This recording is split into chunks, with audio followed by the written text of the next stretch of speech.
ವಿಧಾನಸೌಧದಲ್ಲಿ ಪಾಕಿಸ್ತಾನ ಜಿಂದಾಬಾದ್ ಘೋಷಣೆಯ ಆರೋಪ. ಬೆಂಗಳೂರಲ್ಲಿ ಸಿಎಂ ಸಿದ್ದರಾಮಯ್ಯ ಪ್ರತಿಕ್ರಿಯೆ ಕೊಟ್ಟಿದ್ದಾರೆ. ಘೋಷಣೆ ಕೂಗಿದ್ದಾರಾ ಅನ್ನೋದು ಮೊದಲು ತನಿಖೆಯಾಗಬೇಕು. ಈಗಾಗಲೇ ವಿಡಿಯೋವನ್ನ FSL ತನಿಖೆಗೆ ಕೊಟ್ಟಿದ್ದೇವೆ. ಘೋಷಣೆ ಕೂಗಿದ್ದೇ ಆದರೆ ಕ್ರಮ ತೆಗೆದುಕೊಳ್ತೀವಿ, ಯಾರೇ ಆಗಲಿ ಅವರ ಮೇಲೆ ಕಠಿಣ ಕ್ರಮ ಕೈಗೊಳ್ತೀವಿ ಎಂದಿದ್ದಾರೆ. ದೇಶದ್ರೋಹಿಗಳನ್ನ ಮಟ್ಟ ಹಾಕಬೇಕು ಅಂತ ಸಿಎಂ ಹೇಳಿದ್ದಾರೆ. ಲ್ಯಾಬ್ ವರದಿ ಬಂದ ಮೇಲೆ ಸತ್ಯಾಸತ್ಯತೆ ಗೊತ್ತಾಗುತ್ತೆ.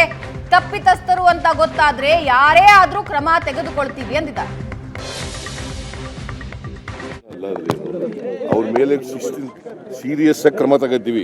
ಬಿಜೆಪಿ ಇದು ಪೊಲಿಟಿಕಲ್ ಆಗಿ ಏನಾದರೂ ನನಗೆ FSL ರಿಪೋರ್ಟ್ ಬರಬೇಕು. FSL ರಿಪೋರ್ಟ್ ಬಂದ್ಮೇಲೆ if it is true will take strict action, serious action. ಏನೂ ಅಲ್ಲ, ಅವ್ರ ಮೇಲೆ ಸೀರಿಯಸ್ ಕ್ರಮ ತಗೋತೀವಿ. ಬಿಜೆಪಿ ಇದು ಪೊಲಿಟಿಕಲ್ ಆಗಿ ಏನಾದರೂ ನನಗೆ FSL ರಿಪೋರ್ಟ್ ಬರಬೇಕು.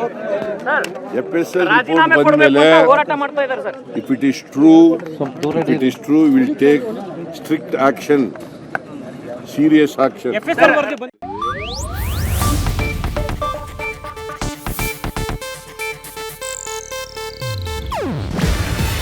ಇದು ಏಷ್ಯಾನೆಟ್ ನ್ಯೂಸ್ ನೆಟ್ವರ್ಕ್ ಪ್ರಸ್ತುತಿ.